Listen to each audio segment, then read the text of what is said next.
Olá, meu nome é Ricardo Moreira, sou IR e produtor musical. Hoje nós vamos falar aqui, sabe do quê? Sobre nome artístico e todas as armadilhas que o artista novo tem que passar para conseguir estabelecer um nome artístico. O que é o nome artístico? O nome artístico é pelo qual o artista é conhecido. Ele pode ser igual ao seu nome de batismo? Pode. Quando é assim, é o ideal, vou te falar. O ideal é que não se tenha que inventar um nome artístico. O ideal é que o nome artístico seja natural. O que é o nome artístico natural? Sei lá, por exemplo, a galera do meu bairro me chama, eu sou Ricardo Moreira Pinto, me chamavam de Ricardinho ou muito mais de Cadinho, que era meu apelido de rua. Mas assim, lá na frente eu vou falar sobre diminutivos. Eu não sei, se eu virasse artista, eu acho que ia ficar com o Ricardo Moreira mesmo, não acho lá grande coisa, mas acho melhor do que Ricardo Pinto, né? Ricardo Pinto é meio estranho. Sei lá, eu pelo menos acho. Numerologicamente, qualquer nome que eu monte com o meu nome não fica assim do caramba. Mas Ricardo Moreira foi, enfim, consegui fazer a minha carreira como AIE, como produtor musical, assinando Ricardo Moreira, que é o meu nome verdadeiro. Mas claro, uma coisa é o seu nome de carreira de bastidores. Outra coisa é um nome artístico. Um nome artístico tem que ser uma coisa fácil de memorizar, que seja muito marcante, que seja muito legal. E o ideal, como eu disse antes, é que você não tenha que inventar um nome artístico. Inventar é sempre ruim. Por que inventar é ruim?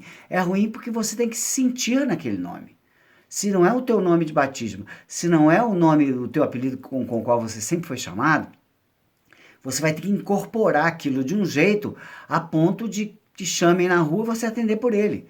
Porque senão não entrou no DNA. Se não entrou no DNA, não fica verdadeiro. Se não fica verdadeiro, fica evidentemente falso. E o que é falso não é legal. Não se constrói nada em cima de inverdades, de falsidade, de fake news. O teu nome não pode ser uma fake news. O teu nome tem que ser verdadeiro. Tem que ser um nome pelo qual você seja representado. E assim, é muito sério, porque o nome acaba por ser, a gente quer que seja, né? Quando a gente cria um nome artístico, a gente quer uma carreira. Quando a gente quer uma carreira, a gente quer que a carreira dure para a vida toda. Então, em tese, é um rótulo que você vai botar na tua testa que vai te perseguir a vida inteira. Então, tem que ser um nome bacana, com o qual você se identifique. E talvez se identifique até mais do que o seu nome de batismo. Com o tempo acontece. Tem vários artistas que têm nomes diferentes do que está na carteira de identidade e eles sentem muito mais aquele novo nome, aquele nome artístico, do que o próprio nome da carteira de identidade. Então, assim, o nome. Quando a gente está falando de nome artístico, claro, a gente pode estar falando de nome coletivo, quando é uma banda, e quando é um nome individual. E o nome individual é muito, muito, muito mais sério. É muito mais sério, é um rótulo para a vida inteira. É uma coisa que é como se fosse uma tatuagem. Você faz uma tatuagem. Por que, que os pais e as mães tentam não deixar a criança, porque eles não permitem que a criança, que o jovem faça uma tatuagem antes dos 18 anos?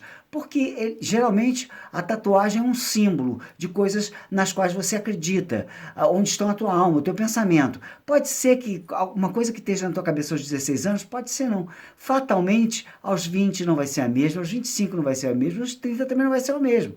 Então o ideal é que você coloque, tatue na sua pele, tatue no seu coração, um nome que você vá defender daqui a que eu tiver 40 anos, ainda for ok para você. Que você não pense, ai meu Deus do céu, se tivesse um cara para tirar a tatuagem do nome, né? Se fosse o nome da namorada, né? Que você bota, é o coração com o nome da namorada, 5 anos depois você não quer mais saber dela, brigou e tá aquele nome, tem que chamar um cara para tirar. Só que com o nome artístico você não faz isso. Você faz? Faz. Pode mudar de nome? Pode, não vai ser a primeira vez. Né? A gente tem há pouco tempo o Prince mudou de nome e primeiro ele virou um símbolo, né?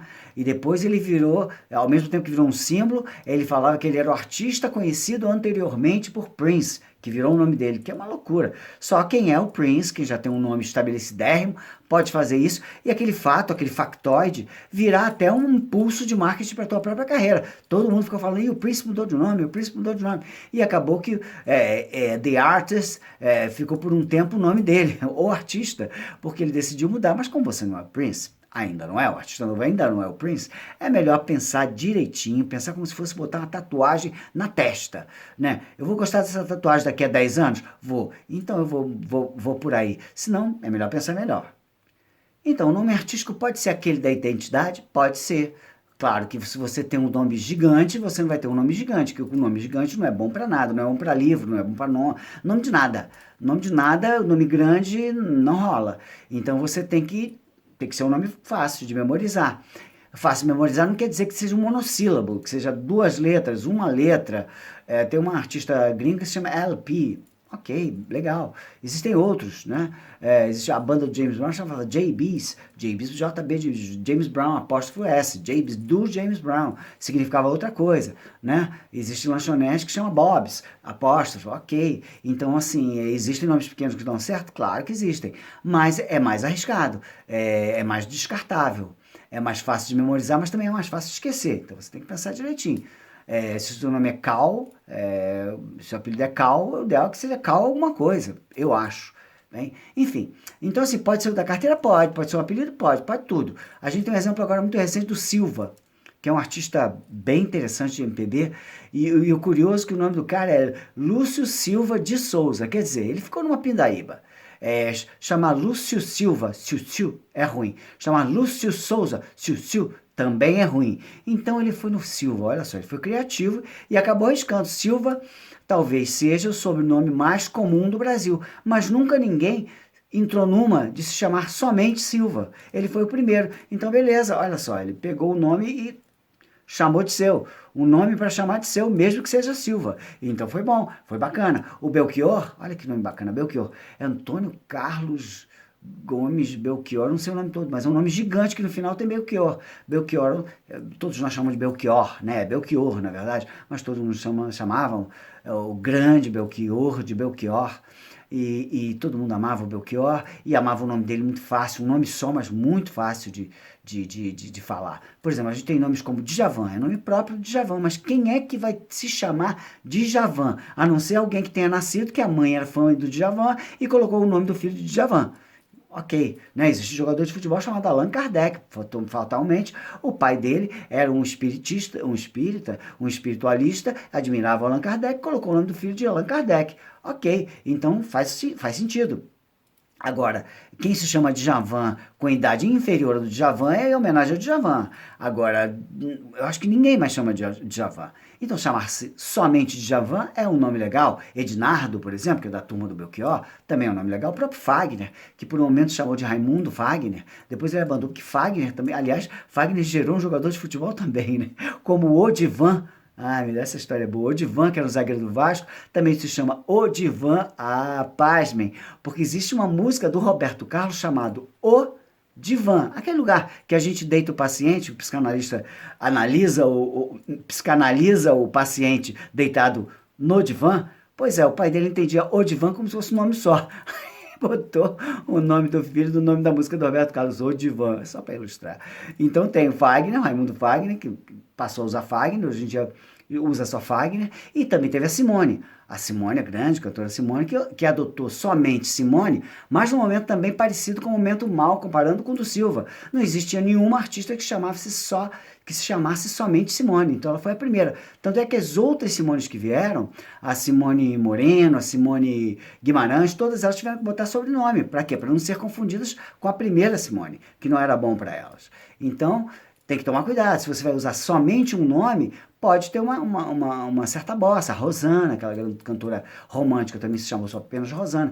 A gente no mundo latino, gostamos de nos chamar muito pelo primeiro nome. Não é como na Europa, nos Estados Unidos, que se chama Mr. Pinto, Mr. Moreira.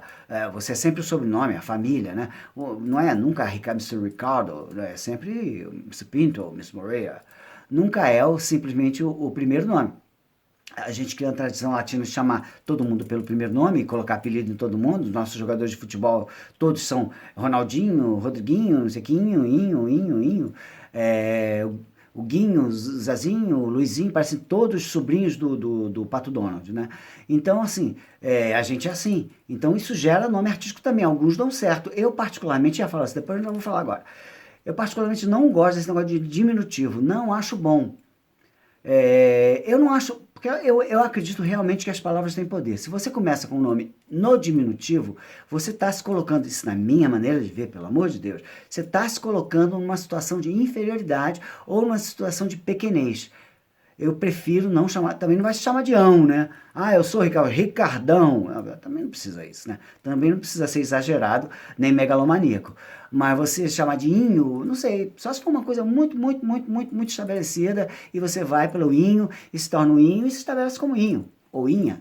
Ok, bacana. Mas começando do zero, sem nenhuma razão de ser, eu acho mais prudente não usar inho e inha, diminutivos. Não acho legal. Pode ser inventado? Pode, pode. Eu falei lá em cima que o ideal é não ter que inventar um, mas a Baby Consuelo, por exemplo, se chamava Baby por causa de um apelido, e Consuelo era o nome de fato dela. E depois ela se tornou Baby do Brasil, ou seja, ela incorporou duas coisas que não eram do repertório dela, da nomenclatura original dela. Virou Baby Consuelo, se estabeleceu como Baby Consuelo, depois virou Baby do Brasil. Ok, vamos embora, seguimos em frente. A Ângela Maria se chamava Abelim Maria da Cunha. Também vou te falar, né? Se você tiver o nome Abelim Maria da Cunha, com todo respeito a Ângela Maria, que eu acho enorme, uma artista enorme, artista importantérrima, enfim, na história das cantoras brasileiras, ela se chamava Abelim Maria da Cunha, Abelim não é um nome bom, Maria da Cunha também não é, ela adotou Ângela Maria e assim ficou. É daquelas pessoas que muito provavelmente a Ângela Maria se sentia muito mais Ângela do que Abelim, não tenho dúvida. Isso também é o caso do Patrick Aloysius McNamara, que na verdade é o Elvis Costello. Olha só, o Elvis Costello, olha que coisa curiosa. Elvis Costello, que é um grande artista de rhythm and blues e blues e rock, artista muito bacana, ele acabou adotando, por ter um nome complicado desse, né, Patrick Aloysius McNamara, ele adotou Elvis Costello. E Elvis Costello nada mais é que o primeiro nome dele, ele homenageia um ídolo dele, que é o Elvis Presley, e no segundo nome dele, o Lou Costello, que é um comediante. Então ficou Elvis Costello. A mesma coisa aconteceu com o famigerado Marilyn Manson, né? Aquele senhor que gosta de trabalhar com música das trevas. Pois é, ele é Marilyn porque um dos ídolos dele é a Marilyn Monroe e o outro ídolo dele, pasmem, é o Charles Manson, o cara que fez aquele massacre horrível. Enfim, tinha uma seita, matou todo mundo, um horror. E ele adotou Marilyn Manson, e assim se chama. Existem casos sempre curiosos, por exemplo, outro caso do Ben, o Vanderly, que infelizmente não está mais entre nós, é um grande compositor, um grande artista. O Vanderly, que se chama Vanderly de Lee, de Lee de Rita Lee, de Lee de calça Lee. Na verdade não era Vanderly, ele era Vanderly na verdade, mas era Vanderly, tudo junto com o I no final. Vanderly era o nome dele, um nome meio estranho, que ele transformou o nome numa coisa mais cool, né? Vanderly, e ficou sonoramente se chamando a mesma coisa e continuou Vanderly. Por exemplo, Chitãozinho e Chororó. Chitãozinho e Chororó é engraçado que Chitãozinho e Chororó são dois passarinhos. Trabalhei muito tempo com eles. O Chitãozinho, que é com CH, e o Chororó, que é com X, na nomenclatura dos artistas, um é com CH e outro com X, mas os passarinhos se chamam Chororó com CH e Chitãozinho com X, é invertido. Eu não sei se eles inverteram de propósito, enfim, não sei o que aconteceu. Mas, de qualquer maneira, entre nós, no dia a dia, a gente chamava muito mais o Chitão. O Chitão chamava de Chitão bastante, mas de vez em quando chamava de José. Mas o Chororó sempre foi Durval. A gente sempre fala, quem era mais sempre falava Durval, todo mundo chamava de Durval do nome próprio. E tanto é que quando eles foram para a carreira internacional, eles deram uma tentada na carreira internacional, né? Quando eles gravaram Guadalupe, que era uma música que poderia, de uma novela mexicana, se não me engano, que poderia entrar no mercado latino, eles tiveram que mudar o nome, e Chitãozinho e Chororó ninguém sabe falar. Tem uns fonemas que não adianta. Não adianta tentar fazer com que o latino fale, ou com que o americano, ou com que o inglês ou o japonês fale, que eles não conseguem. Então você não pode, é outra coisa para ficar esperto, você não pode ter um nome difícil de pronunciar na tua língua ou na língua de outros países, se você tiver pretensões um dia de fazer carreira internacional. Então era Chitãozinho e Chororó. Ninguém sabia fazer e ficava esquisito. Então eles usaram o quê? Os nomes de batismo. José e Durval. Então eles chamaram José e Durval para o mercado internacional. O Chitãozinho e Chororó deve ter nascido da tradição de inventar nomes, né? Porque desde Milionários é Rico, aquelas piadas engraçadas, né? Milionários é Rico, né? Quem era milionário, quem era rico, ninguém sabia com certeza, não se chamavam Milionários é Rico. Era só para ficar engraçado, chamar atenção e muitas vezes dava certo. A gente também tem um caso da Sandra de Sá, que no meio da carreira colocou o D, até onde eu me lembro, me desculpe a Sandra, que é minha amiga, se eu estiver falando bobagem, até onde eu lembro, o D era uma questão de numerologia, né? Que ela enfiou o D ali no meio, e eu acho bacana, tá aí uma coisa legal, eu particularmente acredito. Faça a numerologia do nome, do teu nome artístico, por que não?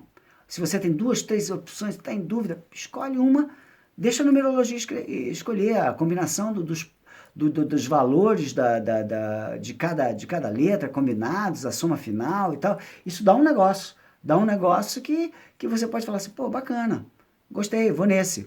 Vale a pena. Já o Jorge Benjor, o Jorge, ele era Jorge Ben, sempre foi Jorge Ben, o tempo todo foi Jorge Ben, com N no final, sempre foi. E em um dado momento, eu acho que coincide um pouco quando ele foi plagiado pelo Rod Stewart, naquela música Do You Think I'm Sexy? Aquela que tinha ele pegou ele teve aqui no Brasil fazendo Rock in Rio, ouviu o Taj Mahal, achou bacana e plagiou, né? Plagiou e levou para a música dele, a música arrebentou, o Jorge reclamou e opa, conseguiu pegar o din-din dele. Conseguiu vencer na justiça. Eu acho que a partir daí, por alguma razão que eu não sei qual é, toda vez que você pergunta ao Jorge Ben por que ele botou Benjor, ou seja, ele repetiu a primeira sílaba do nome dele no final, e não é junto, tá, gente? É Jorge Benjor, como se fossem dois sobrenomes. As pessoas costumam juntar, mas não é junto, não, é separado. Então, quando ele colocou Jorge Benjor, ele ali dizia que era para ficar afastado de George Benson. Como o George Ben faz uma carreira internacional, e é verdade, mais que nada, em 1966 estava entre os 50 primeiros hits da Billboard. Então, assim, olha, é responsa, hein? Responsa mesmo. Então, o que ele fez? Ele resolveu dois problemas, eu acho, né? Colocou George Benjor, que aí descolava completamente da possibilidade de ser confundido com George Benson. E fez isso, é isso que ele diz e acredito que ele tenha feito isso também. Mas como ele é muito esotérico, eu não duvido nem um pouco que ele tenha consultado lá a Tábua das Esmeraldas para ver se esse nome era bom. Acho que você tem que cuidar de seguir tendência. Não tem que seguir tendência. Hoje em dia a gente tem Anitas, que era Larissa, né? Você tem Ludmilas, que é realmente Ludmila. Você tem a Isa, que era Isabela, e ficou só Isa, mas aí usou três letras maiúsculas. Isa, como se fosse um nome eletrônico. Tem isso agora de nome eletrônico, né? Você tem um nome eletrônico, somente o pessoal de música eletrônica, dance music, pop dance music, usa um nome eletrônico, tá ok. Não vejo problemas, não. Eu acho que o problema é ter dois nomes. Chamar o teu nome de nome eletrônico, ok. Agora, ter dois nomes eu acho bem complicado. A não ser que você seja a Partimpim, né? A Adriana Partimpim, que para fazer o alter ego dela infantil, ela criou o Partimpim, mas eu acho bonitinho, acho interessante. É um projeto que ela acorda de vez em quando e faz adormecer como se fosse a criancinha e vira adulta, depois faz acordar de novo a Partimpim. Acho muito bonitinho, muito engraçadinho e não tem nenhuma maldade, ao contrário, tem uma preocupação em se expressar de uma maneira correta, até para onde ela está direcionando a arte dela naquele momento. Então, tem cuidado. Porque todo mundo está se chamando Anitta. Isso aqui não seja porque todo mundo está fazendo. Seja um nome que você que te traduza. Você tem que ficar preocupada com isso. Então, não fica seguindo a corrente, não, isso é bobagem. Até porque você segue a corrente, vai ter, daqui a 5 anos, vai acontecer aquele negócio da tatuagem que eu falei. Vai ficar tatuado no teu peito um nome que você não gosta e que você vai querer mudar e eventualmente não vai poder mudar. Então, assim, o outro lado da moeda do nome é o nome coletivo, o nome de banda. O nome de banda tem suas vantagens, né? Você pode ser integrante de uma banda e sair dela, né? E ter seu próprio nome. O Nando Reis era dos Titãs, o Arnaldo Antunes também era dos Titãs, e, enfim, uma série de artistas que eram de banda e vão para a carreira solo e têm seus próprios nomes. Existe o contrário também. Por exemplo, Humberto Gessinger, líder do Engenheiros do Havaí. Ele continuou autodenominando o trabalho dele como Engenheiros do Havaí, porque ele entendeu por bem, não sei porquê, ele achou que o nome Humberto Gessinger ou melhor, o nome Engenheiros do Havaí estava acima dele como grife do que o nome próprio dele, o Humberto Gessinger. Então ele ficou Engenheiros do Havaí. Ele faz então formações alternativas, coloca outros membros, vai revezando e continua o artista sendo Engenheiros do Havaí. Nos anos 80 a gente teve aquela enxurrada de nome engraçado, Kid Abelhas, ou Abóbora Selvagem, que acabou de virando Kid Abelha, e depois teve disco com apenas Kid, o Biquíni Cavadão, que já se autodenomina muitas vezes Biquíni, o Paralamas do Sucesso, que todo mundo começou a chamar de Paralamas, enfim, você pode viajar nesses nomes. O nome coletivo pode ser um nome pessoal, uma sacada, uma coisa engraçada, João Penca e seus miquinhos amestrados, pode ser uma sacada, não existe nem o João Penca, muito menos miquinhos amestrados na banda. Então, você pode inventar, viajar, fazer uma piada, problema nenhum, porque ele não está rotulando uma pessoa, está rotulando um grupo. E um grupo pode ser qualquer um, pode ter revezamento, enfim. Então, é menos responsabilidade, mas de qualquer maneira, você tem que criar um nome que crie algum exciting, alguma coisa tem que ter bacana, algum gancho, e que de preferência não seja datado, por exemplo, você quando saiu a internet, você colocava assim, rockandroll.com, o nome da sua banda, pô, daqui a pouco .com é uma coisa que ninguém fala mais, virou careta e tal, e você tá lá com .com, então tenta fazer uma coisa atemporal, que daqui a um tempo você não vai ter que trocar. Você pode ir editando, faz um nome maior e que vai, Michael and the Mechanics, sei lá, e a coisa vai diminuindo. Isso pode acontecer também. Com o nome coletivo é bem mais fácil de lidar, mas de qualquer maneira requer alguma atenção, alguma preocupação, né? Então eu vou deixar aqui a despedida com relação ao nome, dizendo que o seu melhor nome é aquele com o qual as pessoas melhor te identificam e com o qual você se identifica melhor. Essa é a chave. Pega essa frase, fica com ela na cabeça e arranja um nome legal. De preferência não inventa um, se puder.